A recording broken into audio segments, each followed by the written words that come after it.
Hello, boys and girls, ladies and gents, theys and thems, and zims and zers, and she's and hers, and he's and his's, and cats and dogs, whatever. Welcome to the podcast. You're all included in this giant mess of a party I call the SoapyRao show.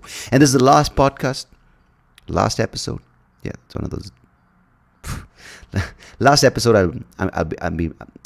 What's wrong with my mouth? This is the last episode I'll be recording before I turn 40, guys. It's a big deal because I'm supposedly going to be going over the edge to the other side. The things that are thrown at you when you tell someone you're turning 40, it's like, oh shit, that's it. It's all downhill from here. Oh man, you don't know what's gonna hit you. You're not ready for it. And frankly speaking, I feel the fucking best I have in many years. So, and I'm not saying fit or physically or anything. It's all of it, right? I feel like I finally am in a place where I kind of can be comfortable with myself, which I think is a good feeling. If you haven't felt it, it's a good feeling. As opposed to, you can be fit, you can be mentally peak performing, you can do all those things but not be comfortable with yourself. So I don't know, it feels good. I might change it next week, my opinion about myself, but right now feeling all right, feeling pretty darn all right. But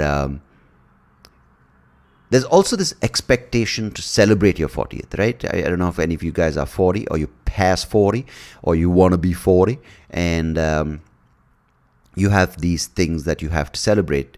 16, 18, 21, 25, 30. I don't know. Every decade is celebrated. I don't know why. But usually the 40th, you have to show off your achievements. You have to go out. You have to have a big party. You have to travel somewhere. Take people along with you and go party there. And I'm not doing any of it because I am broke.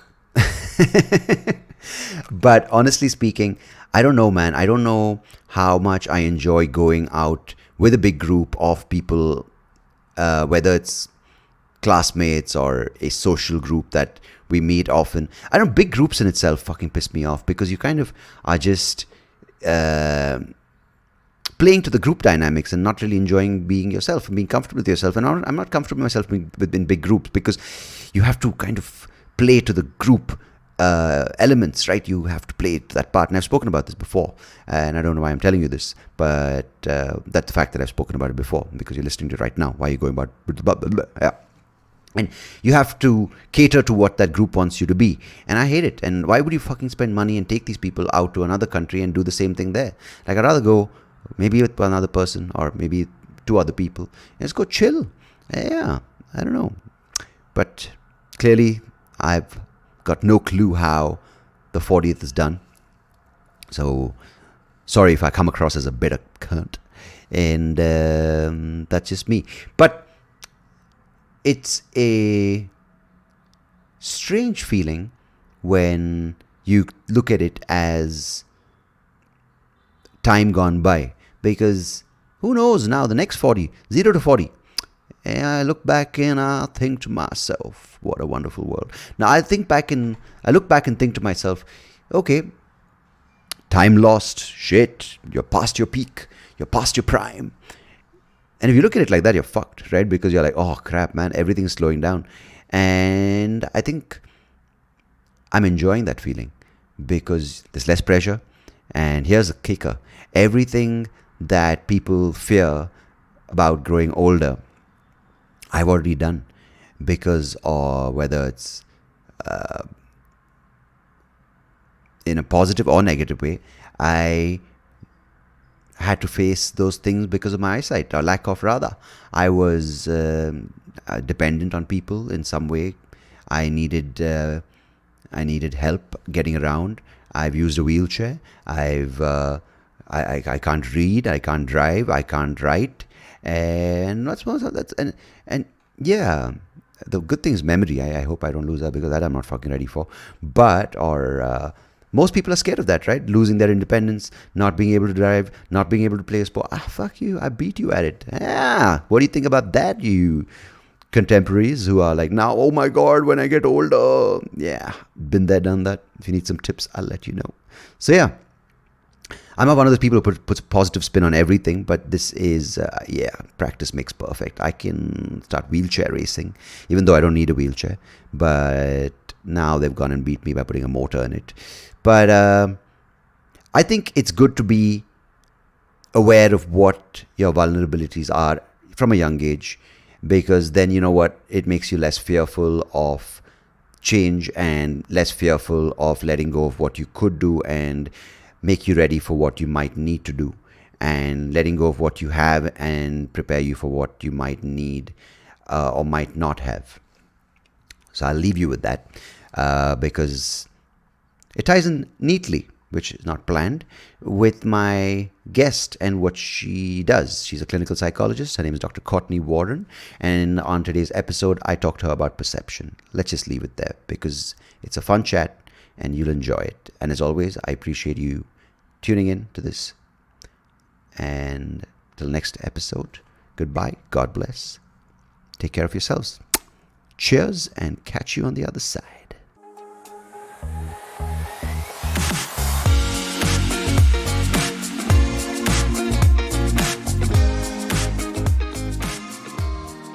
Dr. Cortney Warren, welcome to the SoapyRao show. Thank you so much for joining me.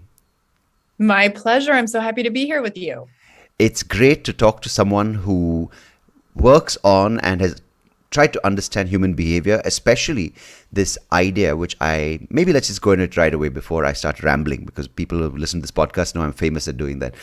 Just starting on a complete offset. Like, how's the stars aligning with someone saying some nonsense like that? Anyway, I want to understand this idea, which is very essential in some sense. But I feel it's so important when it comes to uniting people and also separating people. Maybe could we start this conversation by talking about this called perception, this idea of perception? Certainly. Right. So can you maybe shed light on how perception is something that is truly an individual's, but at the same time can also be manipulated by a collective?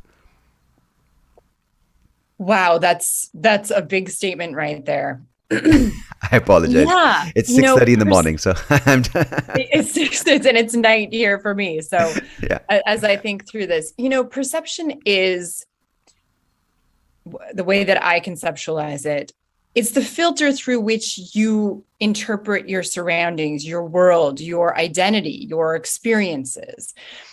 And so as a psychologist and as someone who works predominantly with helping people understand themselves at a deeper level and explore what their thinking patterns are and where they came from and how they feel and how they process information, one of the most fascinating things about perception is that it's actually very malleable. We love to think that the world is black and white. We love to think that there is an objective reality that everybody sees and that our thoughts are actually truth with a capital T, like we see reality. But the truth is that our thoughts are often highly untrue and very unhelpful. And much of that is because of our perceptions, because of how we see things and how we interpret things. And sometimes we interpret things in incredibly individualized ways that are probably highly deceptive, really. And sometimes that serves us well and sometimes it doesn't. Yeah. So starting off with this topic of perception, I think so much of how we process information as humans is based on how we take in information and then the conclusions that we make about that information, which lead us to having our reactions, and our reactions lead us into our lives and into our relationships and into our worlds, right? And so there's the collective, as you're saying, we're influenced by our cultural norms and our experiences that will frame our perception and our identities, but it also will be reflected to others in that way. So it's a complicated topic, certainly. Anytime we talk about culture, I find it fascinating because it's so integrated into our identities, but in very difficult ways to measure. because it starts really Yeah. young. Yeah, and you know what's fascinating, I find, is when you kind of look at yourself and you try to understand how you look at the world, and it's a collection of experiences and memories and all these things that go into shaping your perspective, which constantly change. But there are also some which are so fundamental, which you are unaware of because it happened maybe at a young age, or it was reinforced continuously over a period of time, that you don't understand why it's happening until you're like, wait a second, that means the truth that I've told myself is not really true. Or for instance, you have all these things that you try to undo, or you try to unlearn, or you try to experience, and then you go, wait a second, I'm one person in a billion or more. And then we kind of say, if this is happening on an individual level, how can even something on such a large scale try to be cohesive, right? Because it's so many things happening on the individual level, and we're trying to bring it down to a common plane, and we use it through these things called society, culture, family, all these units, and then we try to bring it down to, I mean, almost in some way the lowest common denominator of human interaction, and then we kind of make people get along, fight, and so I find it just remarkable how we're even still around, you know. I absolutely understand that perspective. You know, we are full of conflict internally, I would say. And the existential psychologists, who are sort of the more philosophical tradition of psychology, really have long argued that the reality of human nature is comprised of some givens of life. And one of those givens is that you are existentially alone, which means you are born into a solitary being, person, body, and you are going to die alone. And those are just fundamental realities. But you have to interact with other humans. We are social creatures. We don't exist in a vacuum. We aren't solitary.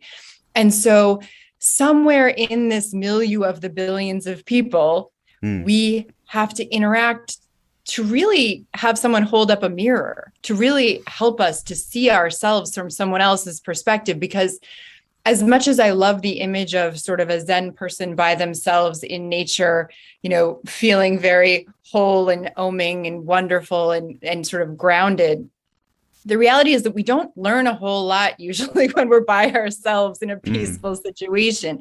We learn the most about ourselves when we're in conflict, when there's adversity, when you are confronted with yourself in a way where you go, oh my gosh, is that me? What does that say about me? What does that reflect about me? Where did I learn that? Why do I think that's true? Why do I think that's okay? Those are the moments that give us the biggest opportunity for growth, actually. That's my perspective, at least. No, that's amazing that you said that, because we've obviously gone through this past 2-3 years where people were not able to have this encounter with other human beings and, either be agreed with or disagreed with or have these adverse experiences. Of course, it was in some way, the most adversity some people have experienced, being isolated and being at home and having this disease and this virus attack them. But I'm saying, as a social being, the adversity was isolation, but at the same time, the interactions that also could cause that were not there. But, I want to just for a second, before we get into that, just understand these things when people say positive thinking, and when they say things like work on, just having these points that you start your day on, because of this thing being so relative when it comes to each individual. So a person who starts who starts at neutral when it comes to their emotions or their outlook to the world, they might have had a really good, comfortable childhood where it wasn't really sort of any trauma. They were not sort of put in, and so they're more easily able to get into a positive state of looking at the world. Everything's a little brighter. Everything isn't starting with, oh crap, it's another day, right? But for someone else who's had a set of other experiences which aren't sort of that good to shape their perspective, they have to get that much more positive into them to even be at neutral. So the reason I bring that up is when we have that kind of system where someone may be even more positive, so they need to be a little negative to come back to neutral. I mean, that's just the other set of the spectrum. Regress to the mean. Yes, Yeah. So, that happens. so when you have this kind of group, which is the scale is huge, and then you have two, three things happen. Of course, the pandemic's now, fortunately or hopefully, over, and we're out of lockdown.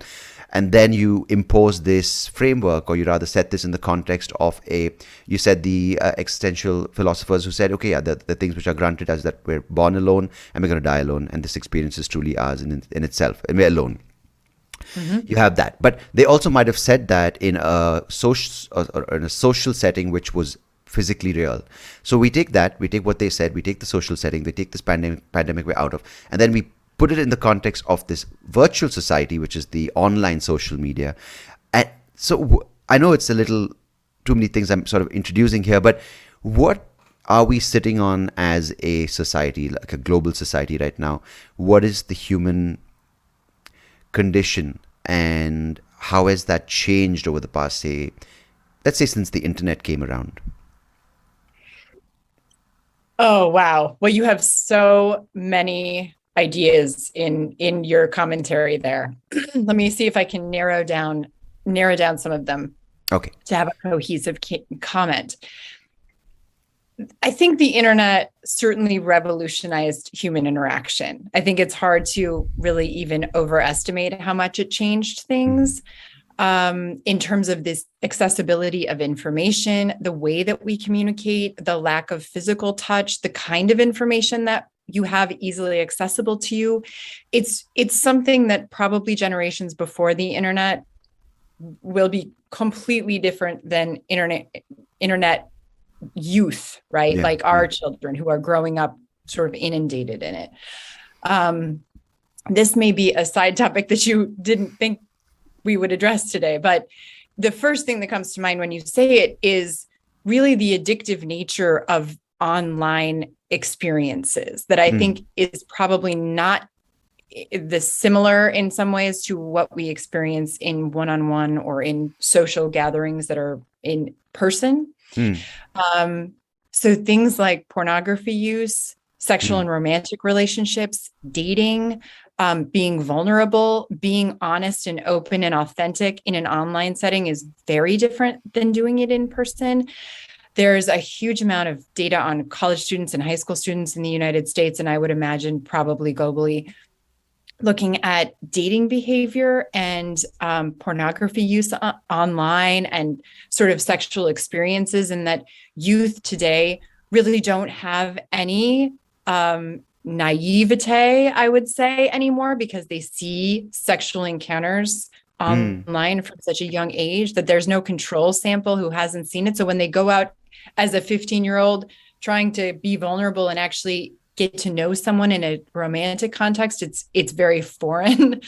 Right. So just on that point, I think we can talk about this in further depth, but just on that point, I've spoken about this in a few other episodes with people who in various contexts. But yes, you have these children or teenagers who are inundated with some form of sexual content, right? Whether it's actual pornography or young girls seeing nude men or young boys seeing nude women. So the idea of the innocence, if you want to call it, is gone. But is just to play devil's advocate here, is it necessarily bad? Or is it something that they're like, you know what, we've seen it all. Now we can move on to deeper issues. Let's understand ourselves. So just what happens when that situation is, put in front of a child? I think my answer is always going to be, it depends. Okay. There are positive and negative aspects of any personality trait. There are positive and negative aspects of any real exposure to experiences. It's different. There are ways in which it can end up being very maladaptive. So if it keeps you from being vulnerable, if it keeps you from having some sort of positive interaction or healthy interaction with an in-person human, that could be a negative and something that we'd have to work through. Positives are, it can be much less taboo. You can have social interaction with people who are halfway across the world Mm. at any point. You can get social support more easily. You have more access to information. There are pros and cons, positives and negatives, and it really depends on how you use the information, I think, and how it affects you developmentally. I don't think it's universally bad. I think there are actually a lot of positive aspects of being on social media even, but there are also some negative ones. So it really depends on how you utilize it and whether you can keep it in a perspective that's helpful for you and not harmful for you. Okay, thanks. Now, I just wanted to address that because it comes up a lot, especially with children and teenagers, and how it is. And you see it, of course, when I'm going to be 40, and when I look at my niece who's a teenager now, it's very easy to be critical, right? And then you have to remind yourself, going, hey, wait, when you were 16, there was some other thing, like maybe a Game Boy, or maybe it was a some other kind of fad, which was the big thing. But it was also a phase, right? When you would go through, like, say, these baseball cards or the trump cards for WWE wrestling or GI Joe toys, whatever it was. Or someone would say, don't watch so much Cartoon Network, it's bad for you. So every generation has their vice. But it just feels like this is more than just a toy that kids kind of take up too much time with. It's almost like it's invaded even across the society, right? Across the age groups, across demographics. It's everywhere. And I wanted to, while we move along on this idea of how the internet is transformed, I think there's something which I want to understand, because you mentioned that just a few minutes back. What does it mean to be an in-person human anymore? We could even just volley back and forth about that. Yeah. We live in a very different world than probably any other humans in history with our digital world. So what does it mean now? Well, I think the answer is probably very similar to what we always have explored about humanity. What makes someone uniquely human? Well, we're mammals, we're animals at our core. So the goal, I think, is to overcome many of our animalistic tendencies through choice, through critical thinking, through creating a value system that appreciates humanity and that strives to uphold high moral standards for how we treat each other and how we treat ourselves and how we want our world to function. I think probably it's similar. It's just done in a different platform or on a different mechanism or with different kinds of interactions. But I don't know that the core of humans have changed. I hope that we continue to develop our moral compass, because I think there are ways in which the internet, it provides mass amounts of information that may or may not be accurate, that may or may not be true. There's not as much perhaps critical thinking about what you say or when you say it. People say a lot of things that they probably wouldn't say to another human to their face because it would be so hurtful. So, in that vein, it would be the same conversation that I would have with someone about how they interact with someone in person. It would just be, really coming to terms with, who do you want to be? Who are you? Can you really look yourself in the mirror and talk about your background and how it affected you and how you operate in the world and what you value and what you really want to do with your life and what gives your life meaning? All of these really foundationally important things. And then can you say, and these things I really don't like so much about myself, or I do this and it really bothers me, or I hurt people because I'm reactive and I'm insecure. And when I get jealous or triggered, I act this way and I don't like that. And I got to work on it. I got to work on it because I want to be better. I want to be better for myself, for my loved ones, for my community, for my world. And I hope that people are having that conversation in all ways of their life, in all areas of their life, in all interactions. Yeah. I think that's something that we all hope for, right? Like we all want, and at some point want to see the good. But isn't this thing like when sometimes you have a negative interaction or someone cuts you off in traffic and you want to curse the hell out of the guy, but you can't say the moment because nothing comes to your mind. But on social media, you can wait a few seconds and type it out as a comment. And so the reason I mentioned that is, that doesn't that reflect that every person, we call them trolls or internet hate, but indicates that if there's no consequences of social rejection, or like say for instance you wouldn't say it in a group of 10 people because I'm like, hey, you can't speak like that, so let's just stop it, right? Or you can't be a part of this group. That's accepted on the internet, because what you can do is then go to a group where you're celebrated because everyone thinks like you. So I'm just trying to understand that from a very different sort of angle. We call it, of course, as things stand, it is bad, right? You can't go troll someone and abuse their mental health or physical appearance and make them feel like crap. And this could be from a child at school to a celebrity, whoever it may be. But I'm just talking from a social design of society. A lot of people earlier didn't find acceptance because of the way they looked or the way they felt or the way they spoke, or they had certain ideas but that were not cool. So they had rejection, and then as a result they became this person who had certain thoughts and feelings. Maybe it led to suicidal thoughts, but also maybe it led to anger, and it led to these kind of persons who did good or great or really bad things. But with the internet now, rejection can be, could be called rejection, but it also could be called acceptance in a negative group or in a positive group. So I'm saying just from this idea of rejection or acceptance, isn't it a good thing to be accepted by people? But the sad part is that it's really bad things you're being accepted for. Like, oh yeah, let's hate all puppies, and you'll find a group that hates all puppies, So what I'm asking is, maybe it's not even a question, but I'm just trying to understand, how does rejection and acceptance shape a human being, and what is happening as a result of the online community? Well, I can answer it more generally. Yeah. That having human connection is really, really, really foundational to mental health.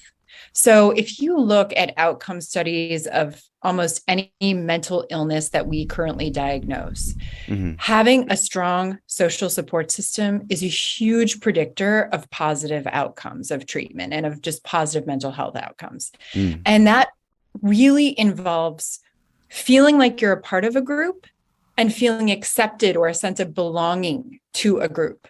And so in that sense, yes, it is very important. Feeling like you're part of a community, people care about you, you're valued in some way, you contribute to it. Those are really foundationally helpful things to humans.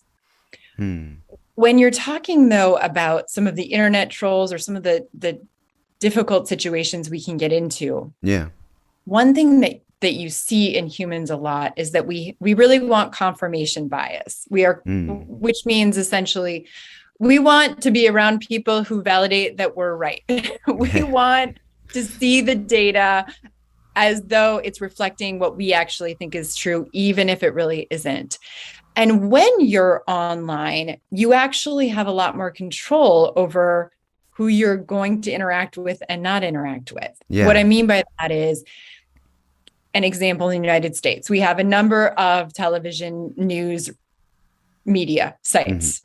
So there are certain sites that are going to cater to the really liberal people and certain sites that are going to cater to really conservatives. And do they ever watch each other's shows? Very rarely, probably never.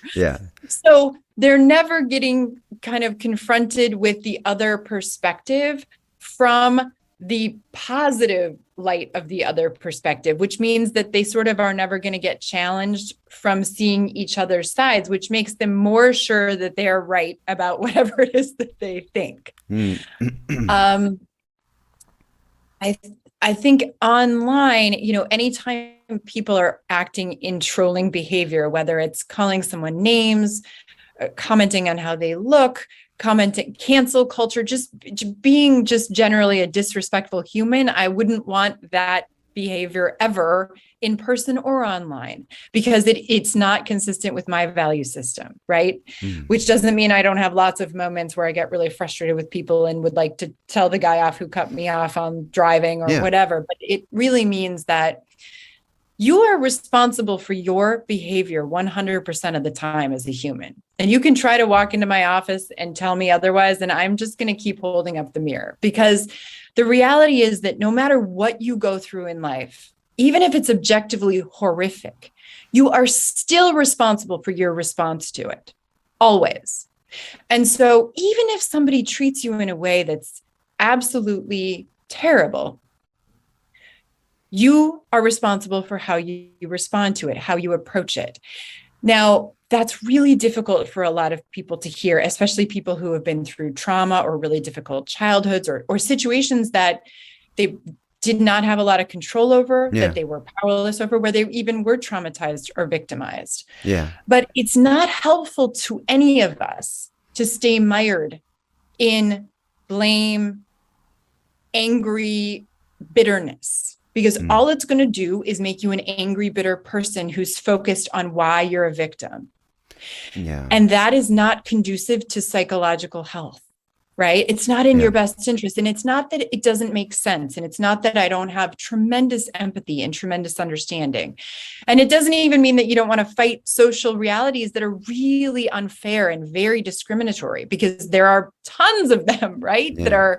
We live in a world that is not fair. It's not fair in the way that we humans intellectually want fairness to be. We think fairness is consistent with whatever we think is fair. That's not the world that we live in. Yet, as you do that, one of the greatest gifts that you can give yourself is to say, this person is treating me badly, or I don't like the way that they're acting. And this is how I'm going to choose to respond to it, because of who I am, because that's going to leave me feeling safe and secure and grounded in my own skin. And I can look myself in the mirror and say, I did my best to be the best version of human that I can be. I'm looking out for humanity. Yeah, and at the end of the day, I think that that's what we're all going for. Yeah. No, it's almost like you're going to get triggered, but it's how you manage it that's important, right? Because no, I think that's the thing that is that you have so much.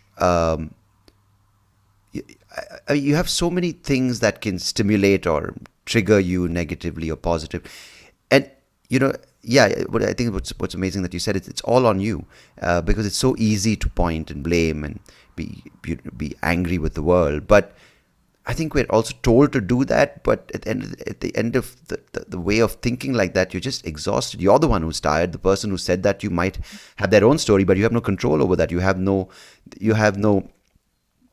idea of what's going on in their story.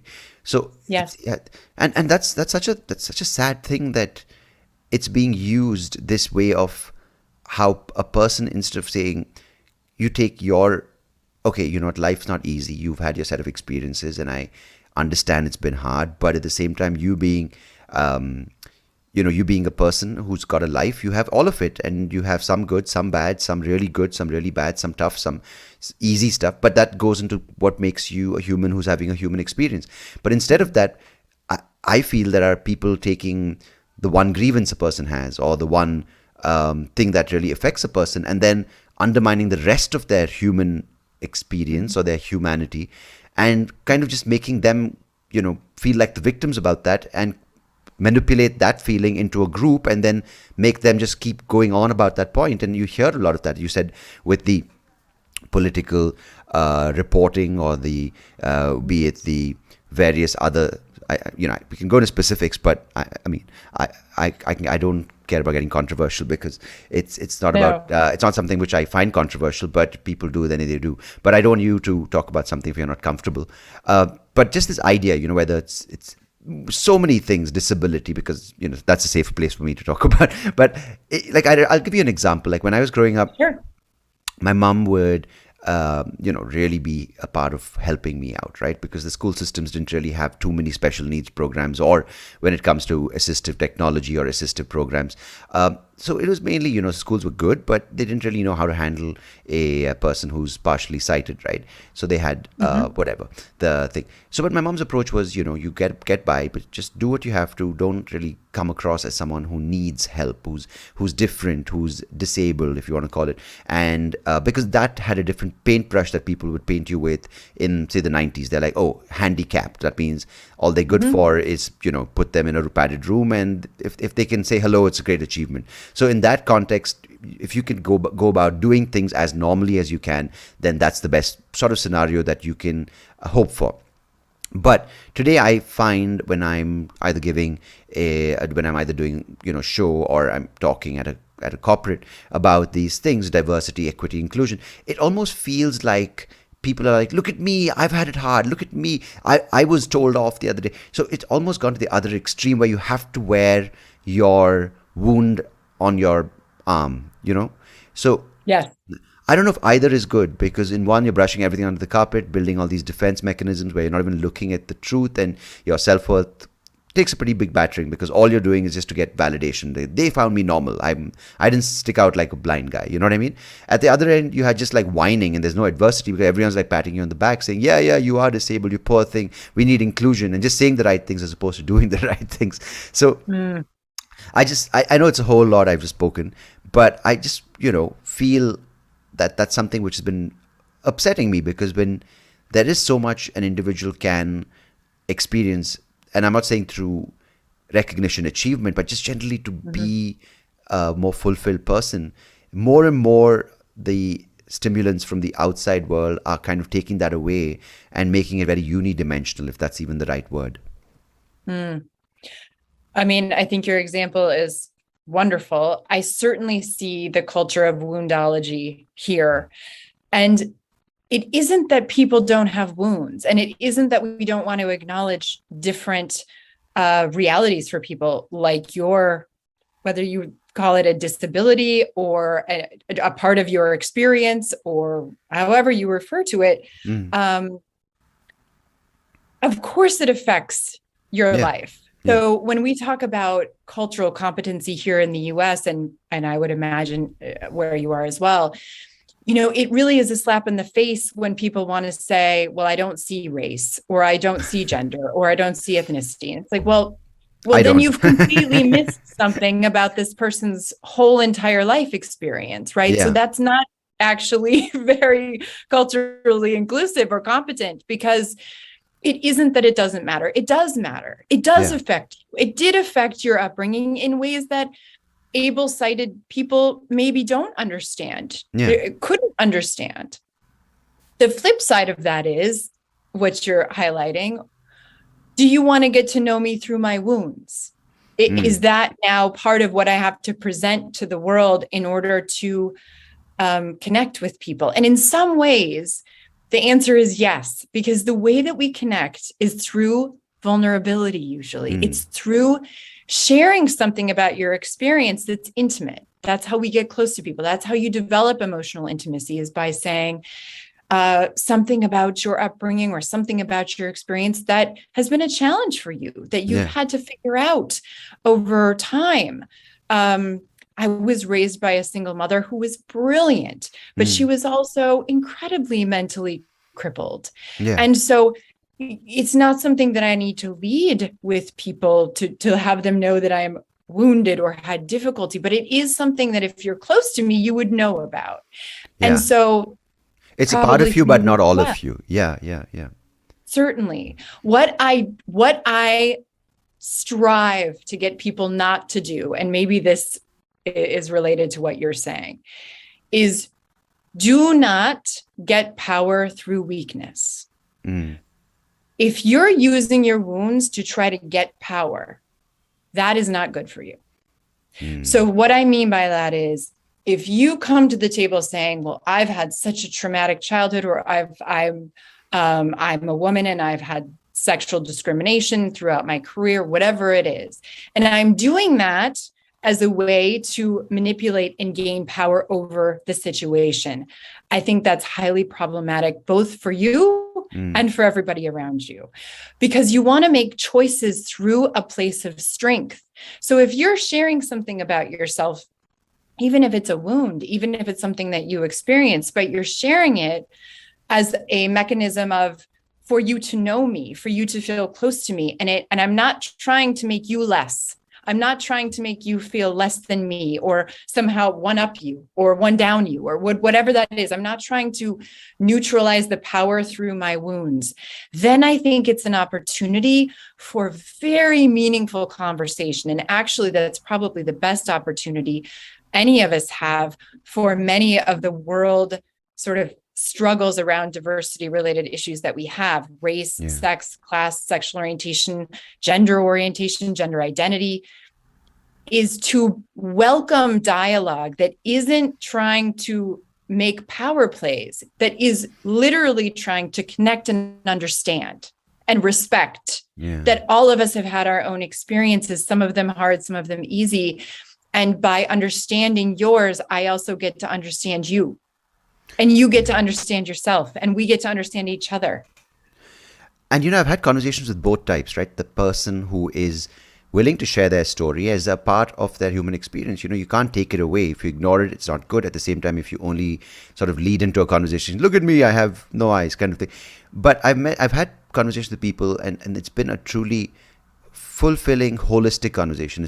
It's about ideas. It's about how that particular instance or incident shaped the way they kind of either behave with people, or how they kind of took it up on them, took it up to kind of work on themselves, or some people who let go and some people who had coping mechanisms. It's a very nice conversation because it makes it feel like, there's another person with a set of so many different yet similar experiences that make them truly unique. But then you see a lot and you hear a lot of these conversations where people say, because I can't, they should not be allowed to as well. You know what I mean? And you hear that in more the dialogue, like you've heard these words, probably ableist, or because I can't see, they shouldn't talk about driving, right. Something stupid like that. Right. And I find it stupid because I think I at some point I was in that place, right? When someone around me would say, oh, I love going outdoors and trekking and jogging. And I'd be like, I don't like that person because I can't do that. And it just, more than anything, they're going to go about doing it. And now if I go on a crusade to stop them from doing it, I'm going to waste so much time and make so much noise about something which is really, at the end of the day, not even important to me. Because if you just flip that to say, you know what, there are things I can't do, cool. But there are a few things, or maybe more than a few things, if I actually look at it, that I can do, and I'm going to enjoy that. That's when I feel the shift kind of attracts the right kind of energy, the right kind of people, the right kind of conversations, because you're not only coming from that place. And that's, I don't know if this makes sense, but that's when your day starts, when you're neutral and not always minus,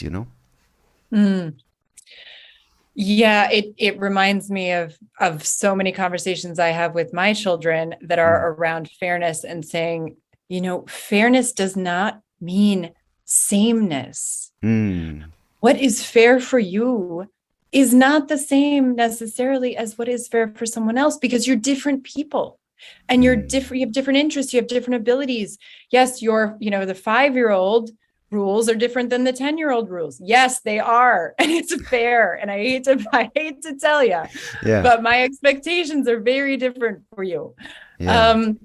And trying to sort of neutralize people's strengths, I think, is a mistake in general. I think you celebrate gifts that people have. I think you celebrate their strengths. And so if you have someone who can go for a hike and they love hiking and they're an expert rock climber and I can't rock climb to save my life, it's a mistake for me to try to bring them down because they can. So similarly, it's a mistake for any of us to try to weaken someone who has a gift at something or who enjoys something that we're not good at. All we're doing is indulging our own insecurity and vulnerability. Again, coming from a place of weakness. I think that if there's like a blanket statement I can make for human development, the better we feel about ourselves, the more self-esteem we have, the more groundedness we have in who we are and our inherent value as a person, the less reactive we're going to be to other people's strengths.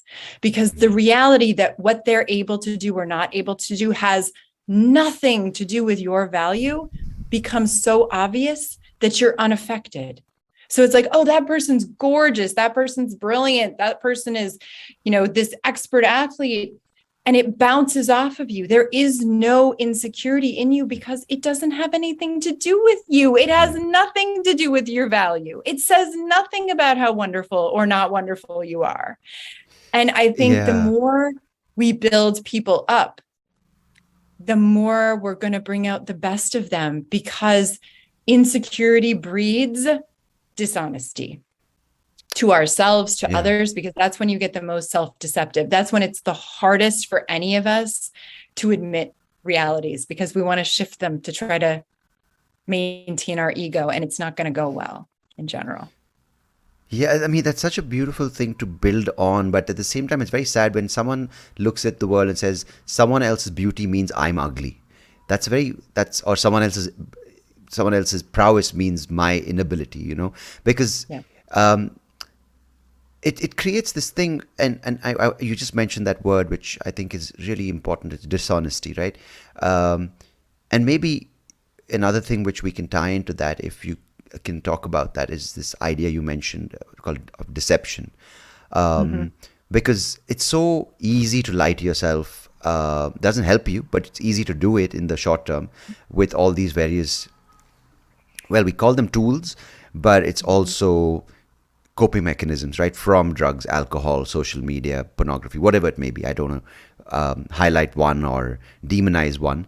But what happens when you are building a story that is, it has the perfect elements of a social success story, right? You have the right job, you've got the right institutions to study, not institutions where they strap you up, but institutions to study. Yes.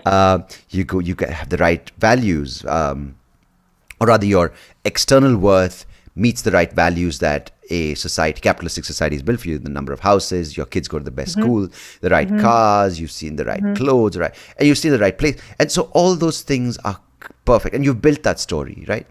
But it's all a deception because you're scared, or you're unable to, or you're coming from this place of weakness where something might have happened to you. I don't know your story, but it has resulted in this.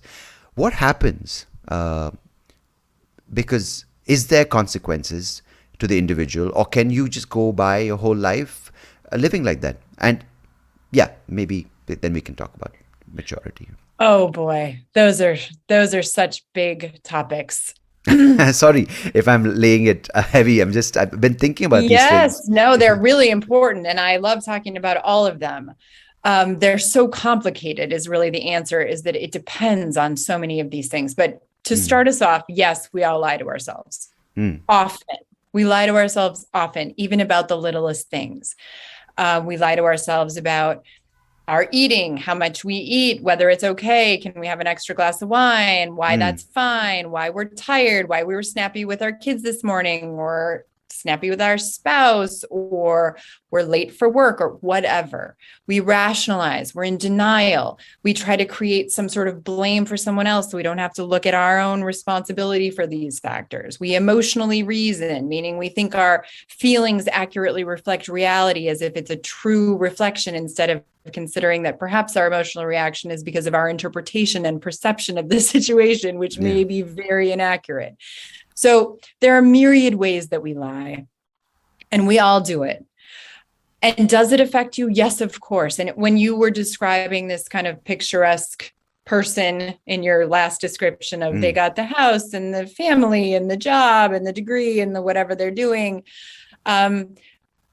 culturally, certainly in Western cultural contexts that are very individualistic, there is a large learning unconsciously, culturally informed, that if you do all of those things, then your life's going to be amazing and you're going to be happy and everything's going to fall into place. And that is a lie. That is an absolute lie.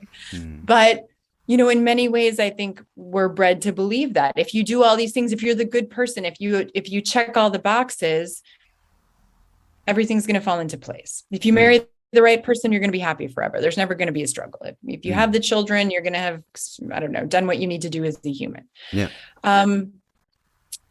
What happens often is that at some point you're confronted with your delusions because something isn't happy in your life. Something's really painful in your life. Something's falling apart in your life. You are struggling. Perhaps you're emotionally struggling. Perhaps you're behaviorally struggling. You realize that you're not living a life that you really want to live. And then the deception will start crumbling in front of your eyes. And it will oftentimes be like a mudslide. It will be a full on, I believed all of this stuff and none of it is true. And in fact, who am I? And that is really kind of the stereotypical midlife crisis that you hear people going through, where they've done all the things they thought they were supposed to do. And all of a sudden their life is falling apart and they have no idea how they got there and they're not doing what they want to be doing. The degree to which you can be honest with yourself, I think, is the most important thing you can do as a human. Because if you're honest with yourself, or if you're at least striving to be, because we're never going to be 100%, but if you're striving to be, if you're intending to be, then your choices are hopefully going to be made with a very honest reflection of who you are and the life that you need to live to make it meaningful. And so you have the best opportunity for not finding yourself in that delusional mudslide. You have the best opportunity because every day, all the millions of little choices that you make lead to a comprehensive life that you actually want to be living, with people you actually want to be around, with a career that you actually care about inherently. So I recommend to every human to be as honest with yourself as humanly possible. I mean, truly, I think that that's probably the hardest journey that we're on, but it's the most important. I think that's really important that you said that, because I'm going to ask you from a little bit more of a Asian, Indian, Eastern context, right? Where there's a lot, and maybe, of course, I don't know, discount how it is in the families or in in North America or Europe, but there's a lot of intertwined what is it, human sort of establishments in, say, an Indian context, right, where the family it's while it's good, like it's a collective and everyone sort of fends for each other and kind of provides, it also takes away the individuality, which is very prevalent in Western cultures, right? It's about you. It's about how much you can do on your own, your potential. So when a person does want to do this, right, they've been told, say their parents said, yeah, you have to study hard, get into a good school, and next thing you'll be the CEO of Google, and they have these dreams, and that's the thing that they have to do to be successful. But they're having these thoughts, these honest thoughts. They're trying to break this deception, and they've had these glimpses of like, what am I doing? But for every step forward or every honest thought they have, they're again being bombarded by not just family, but say the community, right? It could be even friends, or could be even the larger. No, you have to make money, because without money, you're nobody. You can never live without thing. Or what is all this purpose nonsense? You hear these kind of. So how does a person cope with it, right? Because it's like you're being dragged in the direction you want to go is something you can, but for every time you do that and you're like, you know what, I'm going to do this thing because it gives me a sense of joy. It gives me a sense of peace. And they're like, what do you mean? What, peace can't feed you? Joy can't feed you? And you have, so what does someone do? I'm just trying to, figure this out, because it's a beautiful thing and it's a very helpful thing, which you just mentioned about being honest to yourself. But the reality sometimes isn't as straightforward or as easy to commit to. So I'm going to separate self-honesty from choice in response to your comments, because I think actually the hardest part of the journey is just being honest with yourself. And as an aside, you can't possibly be honest with other people if you're not honest with yourself first. Yeah. So you can't even have the conversation with your loved ones about the fact that you don't want to do the job that they really want you to do to make a lot of money until you first admit to yourself, I don't really want to do this job. And maybe I don't really care about making that much money. And maybe I'm more passionate about this other thing. You'd have to acknowledge that to yourself first, which is so difficult. Yeah, It is yeah. so difficult if you're in a context where it really matters, right? It is unbelievably hard to be honest with yourself. Yeah. Once you are, now you're at choice. This is where the freedom of humans lies. This is where we create our life reality. This is where you actually do have power. So once you acknowledge, okay, this is who I am. These are some things that my family and community really want me to do. It's a high value to them. They have some good arguments for it. This is what I really want to do. Here is my choice. This is how I'm going to respond. That is where you're empowered. You have myriad options. You can say to your family, I know you think this matters and I totally understand your perspective, but I got to tell you, I have to follow my dream. And if I fall on my face, I'm okay with that. And I'm sorry if that makes you upset. And I'm sorry if that looks bad on our family, because I understand this is a communal team here. And I do not want you to feel ashamed of me, but I am going to have tremendous regret if I don't try this, because this is my calling. This is my passion. This is my whatever. Or you can say, you know what? I totally value this, but my family is more important to me. And so I am not willing to go against my parents, even though I understand that I'd like to. I'm not going to do that. And I'm going to follow this path. Or you can do some hybrid of that. Whatever you choose, make it conscious and take responsibility for it. Because actually, that will protect you psychologically.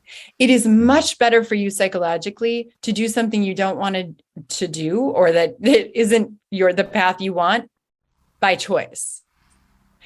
Much, much better for you, because you're aware of what you're doing and you're aware of why you're doing it. And sometimes all of us do things that we don't want to do because we think it's the right thing to do. And that's okay, right? We hopefully care about people enough, some people in our lives, that we'll do a whole host of things that we really aren't that interested in and really would not be at the top of our enjoyment list because it matters to them. And I think that's perfectly okay. The goal is for you to be as self-aware as possible, as honest with yourself as possible, so that you're not haphazardly sleepwalking through life and at some point get confronted with the fact that you're living a life you hate, and you are now inundated with all of these reasons that weren't really deliberately done by choice that got you there. And now you have to unravel it all to figure out what's next. And that unraveling is often tremendously painful, because much of your life is going to probably change. And some of it's going to feel like it's falling apart. You may lose your spouse. You may have alienated your children, your family. You may have to change careers. I mean, you name it, I've seen all of it. I'd still encourage you to do it, even if you're in that position, because whatever time you have on this planet is precious. And I would rather have any of us doing what we believe is the most meaningful thing to living a fulfilling life than continue in some self-deceptive life that we are not really deliberately doing because we think we're supposed to, or because we're taking cultural norms and values and kind of throwing them on ourselves and just saying, okay, well, I'll act this way because I'm supposed to, as opposed to I'm acting this way because this is my choice. This is what matters to me. And this is why. I think particularly with your conversations or comments about highly socially taboo ways of being, that's incredibly hard. So, for example, if you are homosexual and you're coming from a community that is very homophobic, or a family who is very religious and not going to accept that part of you, there are people struggling in that position every day, where they're trying to come to terms with their own identity and their own sexual identity, and then understanding that their community is not going to support it. And what is it going to do if they live in a way that's authentic to them? It may mean that they're going to lose their whole family. It may mean a whole host of things that are really painful. In those cases, it's in your best mental health agenda to at least be honest with yourself about the conundrum that you're in. And certainly there's a lot of evidence from an individualistic perspective that it's better for you to live the life that's congruent with who you are.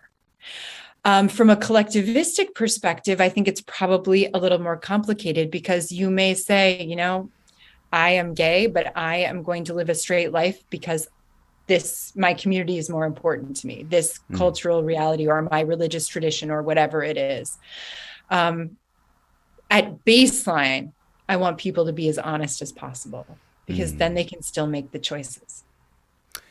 Oh, that's amazing. I think that's really something which is so helpful in this scenario, right? Because when you kind of listen around with everything, it's just everyone in so much pain without knowing it. It's all these lies that are being kind of fed to oneself by the person themselves. But I want to ask you, we have before we wind up, we have this knowledge, or maybe even wisdom from passed on in various cultural contexts, right? From the idea of, you know, we have in India, from a yogic way of life, which is holistic, which has certain practices that help, or even say Stoicism, or, you know, you have all these other schools of thought and how to live a holistic life, and maybe even to the next level of maybe even if you look at Sufism or Buddhism and all these philosophies and these religions that have a sense of passing on this teaching. So we had that. But it now feels, of course, I'm not discounting, there are a lot of people doing a lot of work, which is great, and a lot of people helping pass on this message. But in my limited experience and knowledge, it feels like the majority is the deception. And where did that change happen? Why is so even in something like, say, you know, spiritualism, you have these spiritual leaders now, and sometimes you don't hear of the really spiritual ones because they're doing their own thing, but you hear of these these stories where essentially in any good space as well, it could be someone working with climate change or someone working with spiritual awakening, but eventually or someone who's a lovely musician, whatever it may be. Why is this? I mean, and when did this happen? This idea of holding on so tightly to the idea of money and what it represents, maybe power, maybe value. When did that take dominance, or was it always there? Oof. Last one for today. I'm sorry. These huge questions. I'm going to couch it like this. I think the biggest negotiation of relationships that we have, including with ourselves, but also with everyone in our lives, is with power. And so anytime you create a cultural context that gives power to certain things or certain traits or certain characteristics, it's going to become a focus for humans. So whether it's money or beauty or intelligence or how nice your house is, or if you live in the right neighborhood, or if you're from the right family, or you're from the right caste or the right class, or whatever it is, if it's associated with power, it's going to be very important to people. The difficulty about this is that as a psychologist, I am going to argue that the best way to become empowered comes from your internal self. And so when we look to external factors, most of these are external factors, right, to try to build us up and give us power, they are going to fall. They are very fleeting. You can't hang on to them. They're not intrinsic to who you are. They're outside of you. You can't take it with you, right? So I think that my encouragement, of course, we live in a culture and we live in a world, and you have to have some money to live, and you have to take care of your body to some degree. These are not bad things. I don't want to make it sound like power is bad or money is bad, but my hope for people is that their able to focus on who they are and their core value as a human, and that it isn't really attached to any external force of power. That whether you're, go bankrupt or get divorced or are a single parent or whatever, that you understand that your value is the same. Those are not determinants of value, human value. You have intrinsic value just because you exist, because you were born, because you are here. And I strongly believe that. I very profoundly, that is a value of mine. I realize perhaps not everyone believes that, but you have value. And what makes you more valuable is developing your internal character, how you act, how you treat people, whether you are a loving, graceful, empathic, compassionate person who strives to be the pinnacle of humans, of what we can be, of what we're striving for, of the top of Maslow's hierarchy of needs, if you know Maslow's hierarchy, from, getting away from our animalistic, selfish tendencies where we want it all and we need it all. And I got to have all the money and I got to have all this stuff to make myself feel filled up. And get to the place where you say, all of this stuff is actually irrelevant because I am valuable just as I am. The stuff is just a bonus if I get it. And if I don't have it, I'm still okay. That's my hope. Wow. It's amazing hearing that from you. And you've been fantastic and amazing, Dr. Cortney, with everything you've shared. And sorry, I didn't warn you about some of the things. It's just that these things float around in my mind and I wanted you to shed light on it because it's good to hear someone who studies this, meets people who've experienced so much, so many diverse experiences, maybe issues, maybe positives. So when someone like you says and talks about it and says things that you believe, I really appreciate that. And I really appreciate you taking the time to talk to me today. It was delightful. It was a big conversation and I really enjoyed it. Thank you. And if people want to follow your work or check out your book, can you let them know where they can find that? Of course. My website is drcortney.com. So Dr. CORTNEY.com. My newest book is called Letting Go of Your Ex. It's a self-help book on love addiction and breakups. Ooh. But I also gave a TEDx talk on self-deception called Honest Liars. Nice. And I have a book on self-honesty as well for anyone who's interested in that. You can follow me on social media. There's a bunch of free stuff or writings. I write a blog for Psychology Today, which hopefully you guys have access to. That's easy to get online. Yeah. We don't have roads in India, but we have great internet. So people are so connected here. So no, brilliant. I'm sure people listening right now would love to go check out those resources. And thank you again. And you've been fantastic and amazing on this episode. I appreciate it. Thank you. It was a pleasure.